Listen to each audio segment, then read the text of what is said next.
부부 형제 여러분, 감사합니다.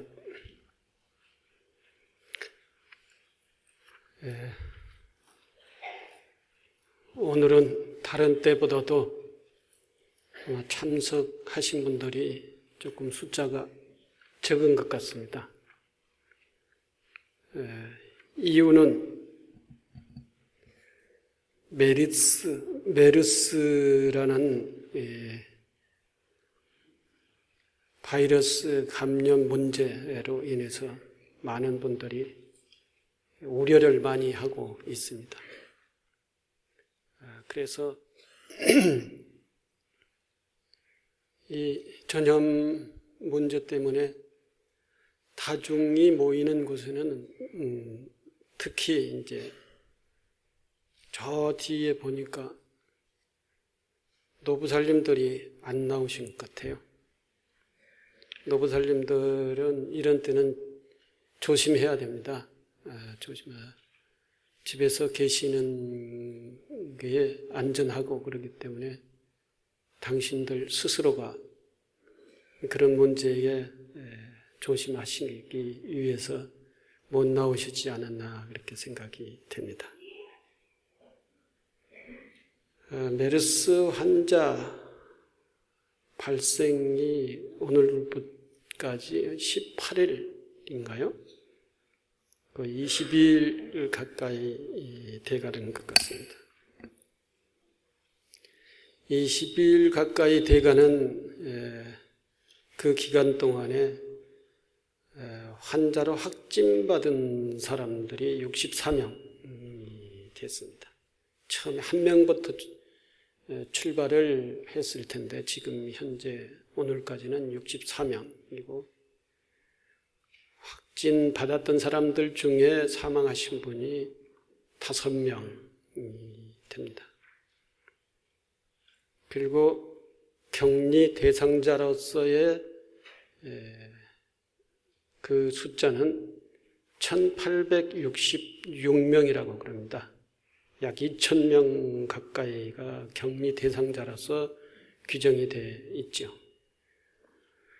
물론 이분들은 어느 상황에서 전염 가능성이 있는 그런 분들로서의 규정된 사람만 1866명이죠. 그러나 어떠한 그 상황에 지나친 사람들은 잘 모르는 판명이 안 된 사람들, 오염이 가능성이 있다라고 이렇게 확인이 안 된 사람들도 있을 수 있습니다. 그래서 2000명 이상 정도가 격리 대상자라고 얘기할 수도 있겠습니다. 그리고 그 격리 대상자로서 구분했던 사람들 중에 일정 기간 동안에 계속적으로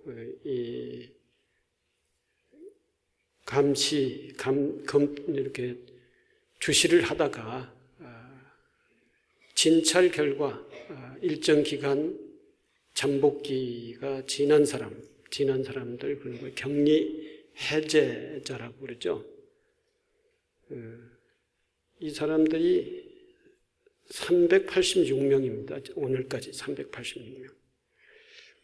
1866명 가운데 끼어있던 사람, 약 2000명 정도의 감염이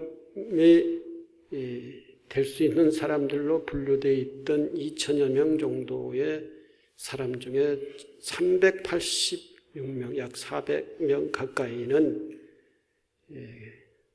감염이 안 됐다고 판단이 돼가지고 해제한 사람이죠. 격리로부터 해제한 사람들이요. 아마 오늘, 내일 또 가면은 격리 해제자가 굉장히 많이 이제 숫자가 늘어날 겁니다. 어떤 때는 하루에 천 명 가까이가 그 전염 가능성이 있는 사람들이다라고 분류된 데도 있지 않습니까? 이제 그런 사람들이 일정 기간 동안에 아무 현상이 없으면은 하루에도 1000명 정도가 격리 해제자가 될 수도 있습니다. 그래서 이런 것들을 이제 지금처럼 이렇게 계속적으로 전염되고 또는 그 확진 판정을 받는 사람들이 더 이상 늘어나지 않고 약 한 열흘 정도만 가면은 1860명 정도가 다 이제는 격리 해제자가 돼서 감염 오염자가 오염의 위험에 처해 있는 사람들이 이제 전부가 다 해제가 되면은 일단 메르스 감염의 문제는 한 열흘 정도, 2주 정도, 늦게 잡고 2주 정도는 문제가 다 해결되지 않느냐. 그렇게 기대를 하고 있습니다. 지금 현재. 지금부터 잘해야 된다는 것이죠. 지금부터 이 감염자를 관리를 잘해야 되는 것이죠. 감염자 치료도 잘해야 되고, 그리고 더 이상 감염이 확산되지 않도록 조심해야 되는 것이죠. 이 관리는 의료계, 정부에서 관리를 잘해야 되고, 또 우리 스스로도 감염이 되지 않도록 우리 스스로를 잘 관리를 해야 됩니다. 그렇게 감염의 경로는 이 공기로서의 감염이 되지 않는다고 그럽니다. 그러니까 공기 중에 있는 무슨 감염이 정확하게는 제가 잘 몰라서 얘기하기가 그렇습니다만은 접촉 그리고 뭔가를 이렇게 간접적인 매체를 통해서 이렇게 접촉을 했을 때 감염이 된다. 그리고 특히 습도가 낮은 시기에는 감염이 잘 되고 습도가 높은 시기에, 그러니까 비가 빨리 와야 됩니다. 지금의 엄청 그래서 감염 문제로 인해서 또 빨리 비가 전국적으로 내려야 되는 거예요. 그러니까 습도가 많으면은 이 바이러스가 별로 맥을 못 춘다고 그래요. 그러니까 중동은 습도가 낮잖아요. 그래서 이 중동에는 이 바이러스가 살기가 좋은 그러한 조건인가 봐요. 이게 겨울에 가면은 이게 또 이제 맥을 못 추고 습도가 많이 있으면 맥을 못 추는 거예요. 그래서 비가 빨리빨리 내려야 된다라고 하는 것이 지금 이제 기다리고 있는 상황입니다. 그 밖에 관리 문제 이런 부분에 있어서는 최초 발생했을 때에 어떻게 보건당국에서 그렇게 관리를 하느냐, 이게 비판이 많고 정부 차원에서 이러한토록 관리 대책을 세우지 못했느냐 이러한 비판도 많습니다만 그 부분에 대해서는 제가 이 자리에서 말씀을 드릴 필요가 필요야 있지만 오해를 할까 봐서 말씀을 안 드리도록 하겠습니다. 어쨌든 손 잘 씻고 어디 나갈 때 마스크 잘 하시고 그리고 식사 잘 하시고 운동 잘 하셔서 무엇보다도 바이러스가 나에게 접촉이 됐다 하더라도 내 스스로가 건강해서 바이러스를 이길 수 있는 그런 체력을 갖추는 것이 매우 중요합니다.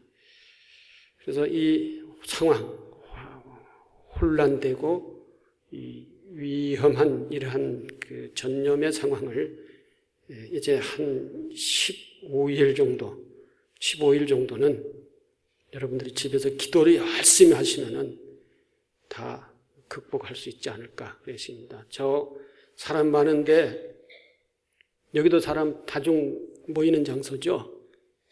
근데 지금 보니까 다들 바짝바짝 안 앉고 일정 정도의 간격을 두고 앉으신 것 같은데 좋습니다. 그렇게 다 자기 스스로를 관리하고요. 다른 사람하고 대화를 할 때 기침할 때는 반드시 손으로 가리고 손수건으로 가리고 아니면 고개를 돌리고 해야 된다고 그러잖아요. 너무 얼굴을 바짝 갖다가 대지 마시고 조심하게 이렇게 서로 대화도 하고 그렇게 해주시기 바랍니다.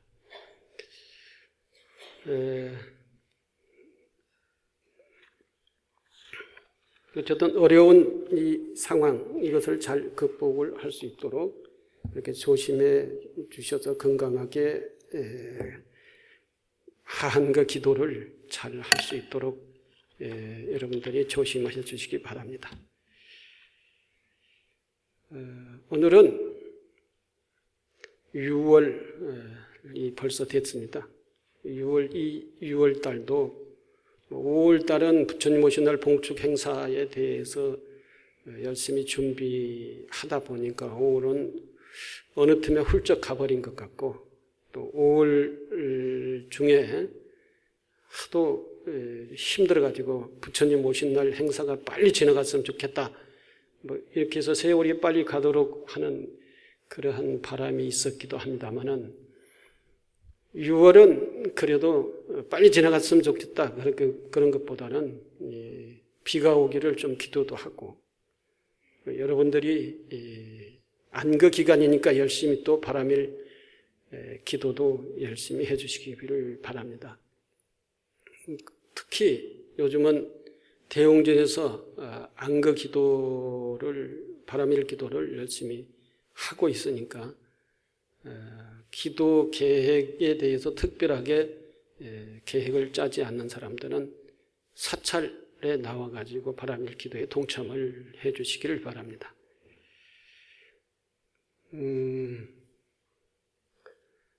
오늘은 항상 중생을 수순하겠습니다. 보현행원품의 9번째 장입니다. 이제 한 장만 남아있죠. 해향분 9번째요.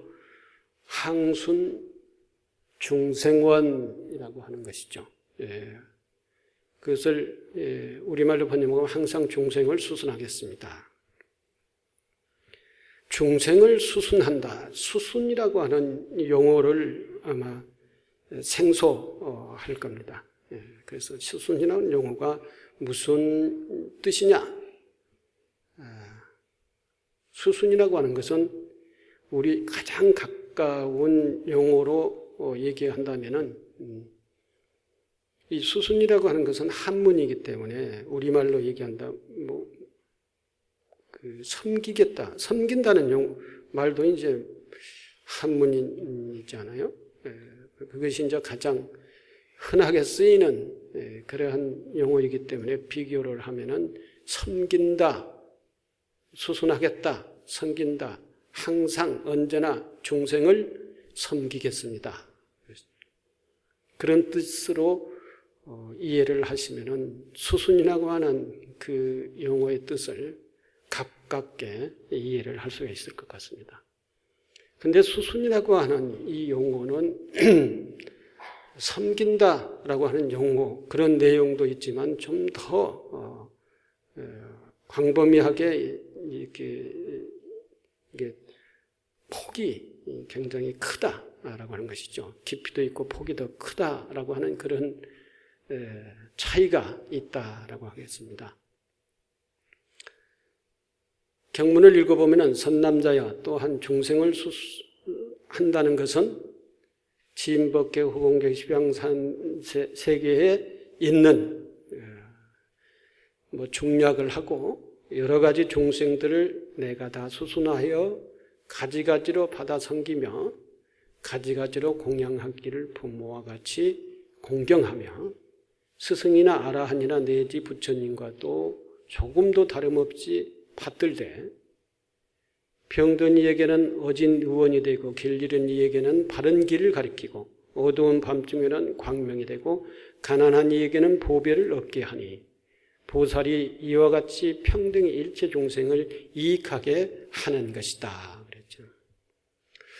수순이라고 하는 용어가 공양한다, 부처님께 공양한다, 그런 내용도 들어있고 섬긴다라고 하는 내용도 같이 다 포함하고 있는 그러한 내용입니다. 보현행원품 원문을 보면 이것은 조금 중간에 생략을 해놨기 때문에 원문이 다 나와 있지를 않습니다. 그런데 거기에 보면은 중생이라고 하는 모습을 아주 자세히 얘기를 해놨습니다. 중생이 어떤 과정을 통해서 태어나는 모습도 얘기를 해놨고, 태어난다는 것은 태란, 습, 파 이렇게 해서 사생이라고 그러는 거죠. 태로 태어나는 중생도 있고 알로 태어나는 중생도 있고 란이라는 것은 알로 태어나는 것이죠. 이 생명체가 태어나는 과정이 태에서 알에서 태어나는 것도 있고 습기에서 태어나는 경우가 있고 우리 저우에 대웅전 앞에 보면은 이렇게 화분을 많이 갖다 놨어요. 근데 흙을 갖다 놓은 화분은 잘 발견할 수가 없는데, 그 수련을 심기 위해서 갖다 놓은 그 화분이 있습니다. 거기에 보면 처음에 물은 수돗물을 담아 놨어요. 수돗물을 담아 놓고 거기에 이제 연꽃을 이제 심었는데, 처음에는 수돗물 담을 때는 수돗물에는 아무 것이 없었어요. 생명체가. 근데 보면은, 자세히 보면은, 거기에 벌레가 생겼습니다. 눈에 잘 보이지 않는 벌레예요. 근데 그 속에는 뭘 살으라고 갖다 집어넣느냐면 미꾸라지를 갖다 집어넣었어요. 왜 미꾸라지를 집어넣느냐. 모기가 그에 와서 알을 낳고 알 까면은 모기가 많이 생길까 봐서 모기 알 까면은 미꾸라지 보고 다 빨리 없애라 이런 뜻에서 여러분들 와가지고 대용제 기도하면은 모기 많이 있으면 안 되잖아요. 그런 것을 다 생각을 해서 이제 미꾸라지가 여러분들의 기도할 때 모기가 거기에서 생겨가지고 여러분들 물지 말라 이렇게 된 뜻에서 그 미꾸라지 하면 미꾸라지가 삐쩍 말랐어요 보니까. 왜냐하면 먹을 것이 별로 없어요. 근데 거기다 진흙을 좀 갖다 넣어줘야 되는데 생각만 하고 아직까지 진흙을 갖다 넣어주지 못했어요. 그래서 가끔 제가 그 과자 부스러기 저녁에 가가지고 과자 부스러기를 갖다가 조금 늦게도 주는데 먹는지 안 먹는지는 모르겠고요. 그처럼 습기에서 태어나는 중생들도 있습니다. 생명들이 있어요. 습화, 화라고 하는 것은 변화, 이제 태어나가지고 자꾸 변화를 거치는 것이죠. 우리 인간들도 진화를 했다고 그러잖아요. 진화. 이렇게 자꾸 진화하고, 지혜가 진화하고, 몸도 변하고, 처음에는 기어다니다가 나중에는 일어서서 직립, 행보를 한다. 이렇게 해서 이제 그런 게 변화한다. 그러니까 자꾸 이렇게 변화한 것이죠. 애벌레가 됐다가 번데기가 됐다가 애벌레가 되고 애벌레가 됐다가 나중에 얼마의 기간을 동안이면은 이게 나비가 되고 뭐 잠자리도 그렇고 나비도 그렇고 그러면서 다시 알을 까고 그리고 그 알에서 또 뭐 이렇게 과정들을 거치죠. 매미가 7년을 그 애벌레인가요? 그 속에서 이렇게 있다가 나중에 이제 7년 후에 한 철을 살기 위해서 7년의 과정들을 이렇게 겪는다고 그러죠. 이렇게 해서 변화해서 태어나는 중생들을 화생이라고 해요. 화생. 또는 불 속에서도 태어난 중생이 있다. 그래요. 생명이 있다. 그래서 이제 뭐 불로 화자 써서 화생이고 변화한 화자 써서 화생이라고 하는데 어쨌든 태어나는 과정들이 4가지 과정을 금강경에서 얘기하고 있어요. 태란, 습, 화. 이렇게 태어나는 중생들이 있는가 하면은 4발 달린 중생도 있고 2발 달린 중생도 있고 날개 달린 중생도 있고 발과 날개가 없는 중생도 있고 뭐 이름이 있는 중생도 있고 이름이 없는 이름을 붙여주는 것은 우리 인간이 이름을 붙이는 것이죠. 그러니까 인간들이 미처 이름을 명명하지들 못한 그러한 중생들도 가지가지 중생이 많이 있다. 눈에 보이는 중생도 있고 눈에 보이지 않는 중생도 있다. 생명체라고 하는 것은 이처럼 그 모습이 다양하다는 것이죠. 이 종수가 엄청 다양한 것이죠. 그 숫자를 다 헤아리려면은 불가설이라 얘기죠. 가히 설할 수가 없어요. 다 말할 수가 없죠. 그런 많은 종류의 중생들을 그렇게 많은 종류의 중생들을 내가 다 수선하겠다. 이 마음이 이런 얘기, 모든 생명을 이렇게 사랑하겠다라고 표현한 그러한 얘기를 들어봤어요? 여기 불경 아니면 어디서 들어볼 거예요? 불경이 아니면 불경에서 왜 이런 모든 중생들이 이렇게 태어나는 과정과 그 모습과 살아나는 이 과정이라든지 그 또 눈에 보이고 보이지 않고 이름이 다 이 수없이 많은 중생들이 이렇게 표현을 일일이 낱낱이 표현을 했어요. 왜 낱낱이 그 중생들을 그렇게 표현을 했느냐? 그냥 대충 표현하면 모든 중생들 이렇게 표현하면은 우리가 인식한 그 중생들만 생각을 하기 때문에 우리가 인식하지 못하는, 우리가 별로 관심이 없는 그런 중생들은 우리 중생의 범주에 포함시키지 않기 때문에 이 경전에서는 그만큼 모든 중생을 표현할 수 있는 방법으로 다 동원해서 표현을 했어요. 이것은 어떠한 마음에서 이렇게 했느냐? 대비심에서 이렇게 하는 거예요. 대비심. 대자 대비한 마음으로, 그러니까 한 중생도 이렇게 제껴놓지 않겠다. 한 중생도 소외시키지 않겠다. 한 중생도 차별하지 않겠다. 그러한 대자 대비한 마음에서, 마음이 아니면은 이렇게 중생들을 다 표현을 하지 않을 거죠. 대충 표현을 하지. 근데 한 중생도 차별하지 않고 이름이 없는 존재건 형상이 보이는 존재건 보이지 않는 존재건 생명이라고 할 수 있는 그 모든 중생 다 이렇게 표현을 했어요. 이것은 대비심이 아니면은 이렇게 표현을 할 수가 없다는 거예요. 표현해서 그 모든 중생들을 우리가 수순하겠다. 사랑하고 포용하겠다는 거죠. 사랑하고 포용하겠다. 이게 이제 중생을 수순하겠다라고 하는 그러한 뜻입니다. 그냥 하물며 눈에 보이고 동물이라고 하여 분류될 수 있는, 이건 눈에 보이고 정말 태사 아래에서 깨어난 이 중생들이야 오지가겠느냐 이거죠. 여러분 유기견이라고 하는 것이 많이 있죠. 유기견 센터에 가면은 다양한 종류의 그 개가 있어요.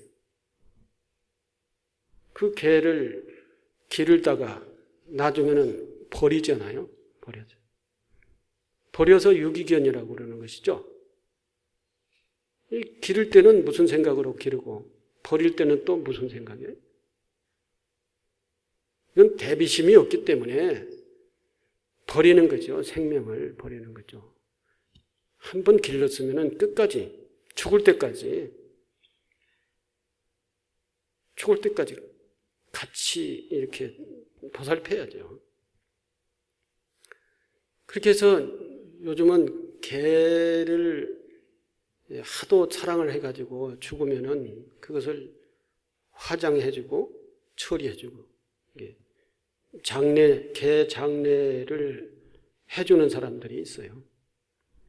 이렇게 화장, 처리, 매장, 여러 가지 방식이 있겠지만 그 방식에서 머무는 게 아니라, 거기서 머무는 게 아니라 우리 불광사라고 와가지고 사무실에서 제사 접수까지 합니다.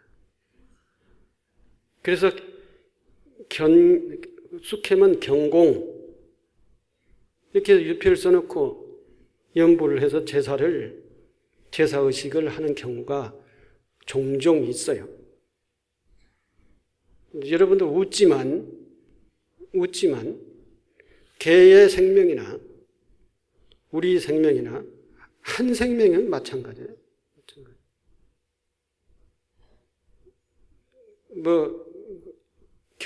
개의 제사를 지낸다라고 하는 얘기가 들리지만 자세하게 한번 생각을 해보세요. 왜 개를 제사를 지내고자 하는 생각을 했을까? 개의 생명을 우리 생명하고 동일시 사랑을 했기 때문에 그 개의 죽음까지도 우리하고 똑같이 하겠다라고 하는 이러한 마음이 거기까지 간 거죠. 그것이 잘한 거냐 못한 거냐, 이러한 것은 우리의 어떠한 가치의식 속에서, 가치관에서, 어떠한 가치관의 관점에서 얘기하느냐에 따라서는 잘한 거다 못한 거다 할 수가 있겠지만, 생명의 차별이 없는 관점에서는 잘한 거다 못한 거다 이게 판단에 해서는 안 된다는 것이죠. 여기는 무차별 세계이기 때문에 이처럼 많은 중생들을 다 표현하고 이 중생들을 수순하겠다 이런 거예요. 어찌한 까닭인가? 만약 보살이 능히 중생을 수순하면 모든 부처님을 수순하며 공양함이 되며, 이러한 모든 중생들을 차별하지 않고 수순하면 공양하고 섬기고 또는 사랑하고 이렇게 하면은 부처님께 공양 올리는 것과 그 공덕이 똑같다 그랬어요. 똑같다. 왜 똑같은가? 그것은 뒤에 나옵니다. 자세하게. 공양함이 되며, 만약 중생을 존중히 받들어 섬기면은 곧 열애를 존중히 받들어 섬김이 되며, 만약 중생으로 하여금 환희심이 나게 하면 곧 일체 열애로 하여금 환희심, 기쁘게 하는 것과 똑같은 것이다. 어찌한 까닭인가? 모든 부처님께서는 대비심으로 일체를 삼으시는 까닭이다. 여기 굉장히 중요합니다. 이게 우리 반야 바라밀 수행에 있어서도 이게 굉장히 중요해요. 어찌한 까닭인가? 왜 그러냐? 모든 부처님께서는 대비심으로 체를 삼는다. 대비심으로 이 체, 몸을 삼는다. 우리의 몸을 삼는다. 중심을 삼는다 이거죠. 까닭으로 중생으로 인하여 대비심을 일으키고 중생으로 인해서 대비심을 일으킨다 그랬어요. 또 대비심으로 인하여 보리심을 바란다 그랬어요. 대비심으로 인하여 보리심을 바란다. 또 보리심으로 인하여 정각을 이룬다. 정각을 이루니 이게 자세히 한번 생각을 해보세요. 부처님의 가장 중요한 것은 대비심이라고 그랬어요. 대비심. 대비심을 채로 삼는다 그랬어요. 대비심이 없는 부처님은 부처님이 아니다라는 것이죠. 반야지혜를 깨달아서 무상정등 정각 안욕따라 삼약 삼보리를 얻는다. 반야로 의해서 안욕따라 삼약 삼보리를 즉 무상정득 최상의 깨달음을 이룬다 그랬어요. 반야 지혜가 없으면은 깨달음을 이룰 수가 없는 것이죠. 모든 부처님 그 반야신경 그랬죠. 삼세 제불의 반야 바라밀타 코 득 안욕따라 삼약 삼보리 그랬어요. 삼세 과거 현재의 모든 부처님이 반야 바라밀타를 의지한 고로 최상의 깨달음을 이루신다. 이 반야 바라밀을 의지한다는 것이죠. 반야 바라밀 수행, 반야 바라밀을 닦지 않으면은 반야 바라밀을 닦아서 반야 바라밀의 지혜를 체득하지 않으면은 깨달음을 이룰 수 없다는 것이죠. 부처님이 부처님인 것은 깨달음을 이뤘기 때문에 부처님인 것이잖아요. 그 깨달음을 이루게 하는 지혜는 뭐냐? 반야 바라밀이라는 것입니다. 그러니까 반야 바라밀이 어디서 오느냐? 대비심에서 온다는 거예요. 그러면 대비심은 어디서 오느냐? 중생 때문에 온다는 것입니다. 중생의 이 고통스러운 그 상황, 중생의 여러 중생들이 살아나가는 그 모습, 이 모습을 보면 대비심을 일으키지 않을 수 없다는 것이죠. 대자대비한 마음을 일으키지 않을 수 없다는 것입니다. 부모가 자식을 보고 자식에 대한 사랑하는 마음을 일으키지 않을 수 없듯이 부처님은 중생을 보고 대비심을 일으킨다는 거예요. 대자대비한 마음을 일으키고 대비심을 일으킴으로 인해서 보리심이 나오네요. 보리심은 진리에 대한 마음이죠. 보리심이 곧 반야바라밀이라 이거예요. 반야바라밀. 대비심에 의해서 보리심이 나오고 보리심 즉 반야바라밀에 의해서 깨달음을 이룬다. 부처가 된다는 것이죠. 부처가 되는 것은 결국은 뭐예요? 중생이 있기 때문에 부처가 있는 거예요. 중생이 없으면 부처라고 한 존재가 아무 의미가 없는 거예요. 자식이 있기 때문에 부모가 있는 거 아니에요? 부모. 자식을 낳지 않은 사람들은 부모라고 얘기 안 하는 거죠? 안 하죠? 뭐 부모 세대라고 얘기할 수는 있지만 부모라고는 얘기는 안 하잖아요. 부모가 입장에 대보지 않으면 자식에 대한 생각을 가질 수가 없어요. 자식에 대한 생각. 부처가 되지 않으면 중생에 대한 입장을 가질 수가 없다. 그 중생에 대한 입장이 뭐냐? 대비심이라는 것입니다. 대비심이 있을 때에 비로소 지혜가 생기고 지혜가 생기면서 지혜에 의해서 깨달음을 이룬다. 그래서 반야라고 하는 것이 그만큼 중요하다는 것입니다. 여기에서 화엄경, 이게 지금 우리는 화엄경 공부를 하고 있는 것입니다. 화엄경 공부 중에 화엄사상, 이 화엄사상을 어떻게 우리 생활 속에 실현할 것인가의 그 실현의 방법을 얘기하고 있는 보현행음품의 9번째 중생을 수순하겠다는 그 덕목을 지금 현재 우리는 얘기하고 있는 거예요, 지금.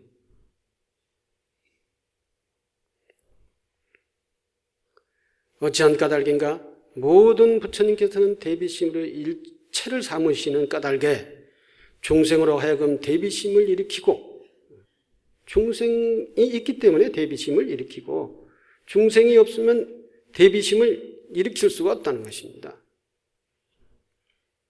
제가 맨날 아침, 저녁, 낮에도 때가 되면은 별로 이 불광사 내에 별로 볼 것이 없어서 그렇고 또 볼 것이 있다고 하지만 전부 다 시설물이고 그래서 생명이라고 하는 분은 사람하고 나무밖에 없어요.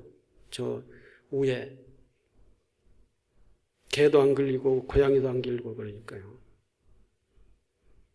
그래서 가끔 시간 날 때마다 이 기분 전환도 할 겸 계단 올라갔다 내려갔다 하면서 운동도 할 겸 해서 옥상을 많이 올라갑니다. 대웅전회원들. 늘 이렇게 살펴봐요.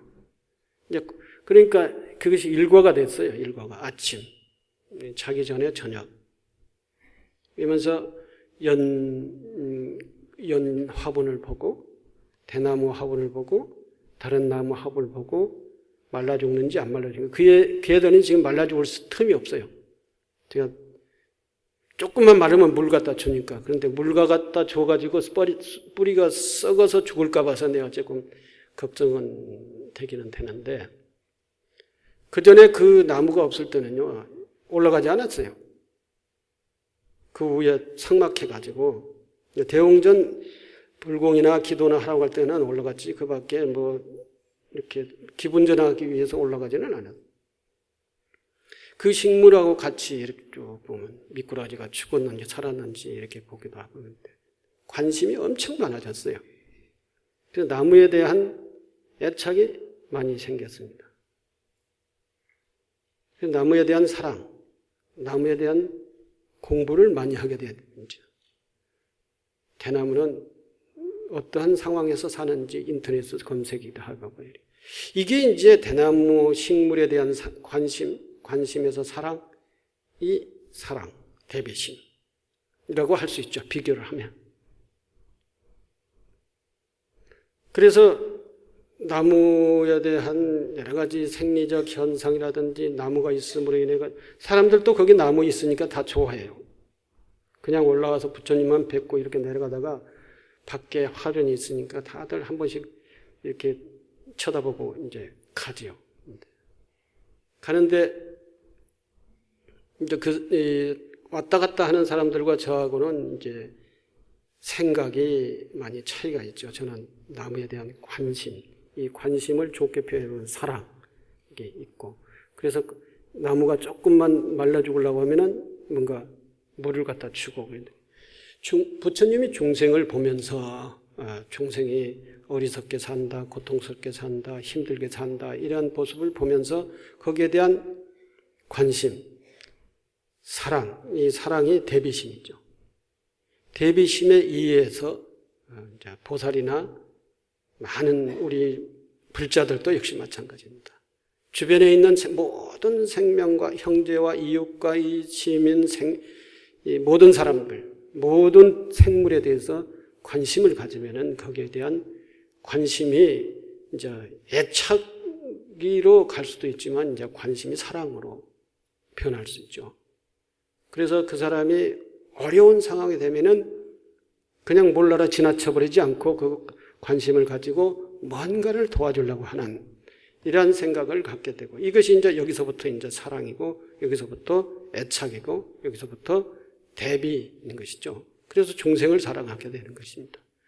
이러한 대비심을 일으키게 돼야만이 그 다음에 지혜가 생기는 거예요. 지혜가 생기는 거예요. 어떤 일이 관심이 있으면 그 일이 머릿속에 딱 이렇게 있죠. 관심 있는 일이든. 그 관심 있는 많은 관심을 갖게 되면은 그것이 나중에 그것이 마치 참선의 화두와 같은 그러한 차원으로 받아들이는 거죠. 그래서 그 화두가 늘 머릿속에 있으면은 그 화두에 집중을 하게 되고 그 모든 삶과 그 화두와 연관시키는 거예요.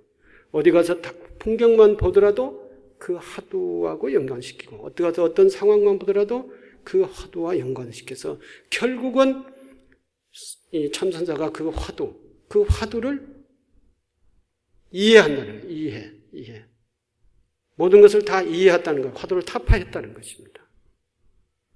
기도도 마찬가지죠. 내 마음속에 간절한 원력이 있으면은 그 원력을 이루기 위해서 계속 생각을 하고 계속 고민을 하고 어떨 때는 밤잠을 안 자면서 집중적으로 고민을 할 때도 있을 거고 그러면서 세상 만물을 다 바라볼 때 그 생각, 일에 대한 생각, 그 사업에 대한 생각이 계속적으로 자기 마음속에 떠나지 않으면은 계속 다른 것을 봐도 그것과 연결된 거예요.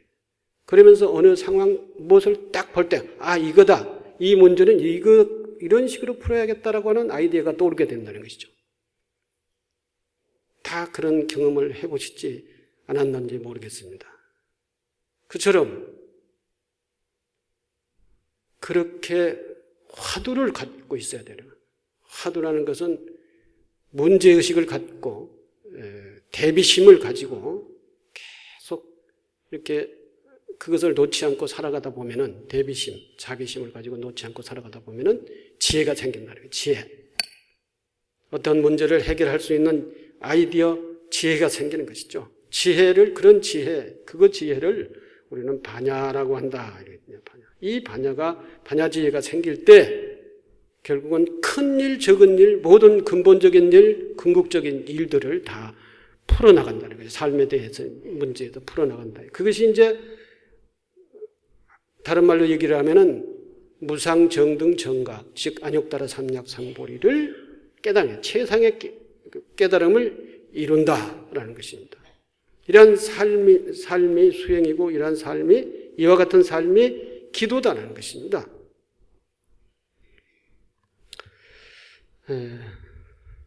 대비심으로 보리심을 바라고 보리심으로 인하여 정각을 이루나니 비유하건대 넓은 벌판 모래밭 가운데 한 큰 나무가 있어 만약 그 뿌리가 물을 만나면 그 사막의 가운데 나무가 있는데 그 나무에 사막은 물이 별로 없는 것을 사막이라고 그러죠. 근데 그 나무가 뿌리가 물을 만나면 지엽이나 꽃과 과일이 모두 무성하는 것과 같아서 생사광야의 보리수왕도 역시 그러하니 일체 종생으로 나무 뿌리를 삼고 여러 보살들로 꽃과 가시를 삼거든 대비의 물로 종생을 이익하게 하며 즉시에 여러 보살의 지혜의 꽃과 가시이 성숙되느니라 그랬어요. 대비가 만약 사막에 있는 나무에 있어서는 대비심, 이 대비심이 모든 것을 길러내는 그 자양분이 되는 것이다. 이것입니다. 반야 지혜를 갖게 하는 그 근본 원인이 되는 거죠. 대비심이. 대비심은 중생이 있기 때문에 대비심이 일어난다는 거 아니에요? 그 대비심이 우리의 모든 기도와 우리 모든 수행에 있어서의 가장 중심이 되는 거예요. 예를 들어서 육바라밀이 있어요. 육바라밀이 매일 마지막에 지혜 반야바라밀이 있습니다. 반야바라밀. 그리고 앞에는 보시바라밀, 지게바라밀, 또 인욕바라밀, 선정바라밀, 정진바라밀 이렇게 5가지 바라밀이 있습니다. 이 얘기는 앞으로도 계속 할 것이며 그전에도 했던 얘기이지만 계속 여러분들이 머릿속에 각인이 될 때까지 계속 얘기가 돼야 돼요. 이것이 우리 불광의 반야바라밀 수행법이기 때문에 보시, 지계, 인욕, 정진, 선정 이 5바라밀을 실천을 통해서 지혜바라밀을 이룩한다는 것입니다. 반야바라밀을 이룩한다. 여기에서 그 얘기를 하고 있는 겁니다. 여기에서도 그 얘기. 지금 모든 중생에게 대비심을 일으키는 것이 또한 뭐냐? 반야바라밀을 이제 그 5바라밀을 실천을 하는 거예요. 대비심에 이어서 5바라밀을 실천을 하는 것입니다. 실천을 하고 그 다음에 반야바라밀을 이루는 거예요. 그러니까 지혜. 이 지혜는 깨달음을 위한 지혜이기도 하지만 우리가 이 세상에 살아나가는데 고통의 문제를 해결할 수 있는 그런 지혜이기도, 삶의 지혜이기도 한 것이죠. 출가자에게는 깨달음을 위한 지혜일 것이고 제가자들에게는 이 삶 속에서 어려운 일들을 헤쳐나가는 그러한 힘으로서 작용하는 이 반야바라밀의 지혜는 그러한 작용을 할 것입니다. 그래서 모두가 다 결국에는 모두가 다 무상정덕, 안욕따라 삼력삼불이 즉 반야바라밀을 얻어서 안욕따라 삼력삼불의 최상의 깨달음을 즉 부처가 되는 거기까지 가게 된다라고 하는 것입니다. 그 꽃과 과실, 꽃과 꽃에 의해서 과실이 과실의 그 나무의 최종의 결론이잖아요. 후대를 일으킬 수 있는 그러한 그 씨앗이잖아요. 어찌한 까닭인가 만약 보살들이 대비의 물로 중생을 이익하게 하면은 곧 안욕따라 삼력삼보리를 성취하는 까닭이다. 그러므로 보리는 중생에게 속하는 것이니 만약 중생이 없으면은 일체 보살이 마침내 무상정각을 이루지 못하는 것이다. 그랬어요. 반야는 중생에게 속하는 것이다. 그래서 보리는 중생에게 속하는 것인데 보리심이 반야심하고 똑같은 거예요. 반야는 중생에게 속해 있다. 우리가 이 내 주변에 있는 모든 생명을 도외시하고 우리 부모와 형제와 이웃과 그리고 이 모든 아는 사람들, 이 모든 이 생명을 제껴놓고 이 생명과 상관없이 어떠한 기도와 수행을 통해서 반야지혜를 얻게 된다? 이런 것은 성립이 안 되는 겁니다. 결국은 우리는 우리 삶을 통해서 삶의 문제를 해결하고 삶이라고 하는 것은 모든 생명들과 함께 살아나가는 이 삶을 통해서 우리는 지혜를 얻는다. 지혜. 해보세요. 자비심을 가져보세요. 사랑하는 마음을 가져보세요. 모든 생명과 모든 존재들을 사랑하는 마음, 자비심. 이것을 가져보세요. 가져보면 그 사람들과 함께 더불어서 살아나가고자 하는 그러한 생각이, 아이디어가 떠올릴 겁니다. 그리고 그 사람들과 함께 더불어서 자비심으로서의 같이 살아나가면 그때에 행복이 올 수 있는 것입니다. 그때 행복이 올 수 있는. 나 혼자 이렇게 모든 사람들을 다 배제하고 나 혼자 거기에는 행복이 있을 이유가 없어요. 뭐 때문에 거기가 혼자 살아가는데 행복이 있을 수 있는 거예요. 만약에 무인도에 가가지고 살아봐요. 거기에서도 행복을 느낄 수가 있겠어요? 없는 거예요. 혼자 살아가는 것. 모든 생명을 배제하고 혼자 살아가는 것. 살아나갈 수도 없지만 거기에는 행복이 없어요. 거기에는 보람이 없어요. 삶의 의미가 별로 없어요. 혼자서 산다는 것은. 거기에는 삶이 이루어질 수가 없습니다. 모든 존재들과 함께 더불어서 살아나가는 것, 서로 주고받으면서 살아나가는 것, 대비심을, 자비심을, 사랑을, 관심을 주고받으면서 살아나가는 이것이 삶이지, 여기에 삶의 의미가 있고 가치가 있고 여기에 행복이 있는 것이지, 이걸 배제하고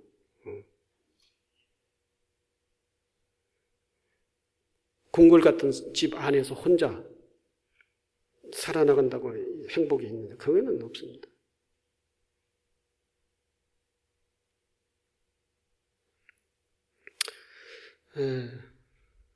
모든 중생을 수순하겠다. 모든 생명과 더불어서 함께 살아가겠다. 그것이 곧 부처님을, 모든 중생을 수순하는 것이 부처님을 수순하는 것이고, 부처님을 공양하는 것이고, 부처님을 존경하는 것이고, 모든 중생이 곧 부처님과 같은 거라고 그랬기 때문에 그러는 것이죠. 선남자의 너희들은 이 뜻을 마땅히 이렇게 알지니 중생에게 마음이 평등한 고로, 중생에게 마음이 평등한 고로 능히 원만한 대비심을 성취하며 대비심으로 중생을 수승하는 고로 곧 부처님께 공양함을 성취하게 되느니라 그랬어요. 다시 한번 정리를 한다면은 중생은 대비심을 일으키게 하는 원인이에요. 원인. 대비심을 일으키게 하고, 대비심은 보리심을, 즉 반야바라밀의 지혜를 일으키게 하는 원인이 되는 것이다. 원인. 그리고 보리심은 깨달음을 이루게 하는 작용을 하는 거예요. 작용. 이런 원리가 있다라고 하는 것입니다. 우리 불광의 바라밀 행자들은 반야바라밀을 닦기 위해서, 좀 지혜인이 되기 위해서, 밝은 지혜의 눈을 뜨기 위해서 열심히 수행정진을 하는 것입니다. 그 수행정진이 다른 방식이 없다는 것이죠. 집에 있는 가족들과 형제들과 이웃, 그리고 함께 동시대에 살아나가는 모든 생명들에게 관심을 가지고 자비한 마음을 가지고 도와줄 수 있는 사람은 어떤 방식으로든지 서로가 내가 도울 수 있는 그 방법을 찾아 도와야 되는 것이다. 그것이 이제 반야바라밀, 육바라밀에서 보시, 지계, 인욕, 정진, 선정이라는 것이죠. 이게 이러한 덕목을 실천하면서 사는 것이 더불어서 사는 것이다. 그래야 지혜, 반야바라밀이 이룩되는 것이다 라고 하는 것입니다. 오늘 그 해설에 대한, 주보에 나온 해설에 대한 것은 여러분들이 읽어보시기 바라고요. 오늘은 마지막으로 중생은 대비심을 일으키게 하는 원인이고, 대비심은 보리심을 일으키게 하고, 보리심은 깨달음을 일으키게 한다. 이 보리심이 곧 반야바라밀 지혜라고 하는 것이다 라고 하는 것으로서 다 같이 함께 열심히 이러한 원리에 의해 인식하시고 공부 열심히 하시고, 하한 거 기도 100일 기도 동안에 이걸 딱 머릿속에 애우십시오. 이 공식을 애우시도록. 감사합니다.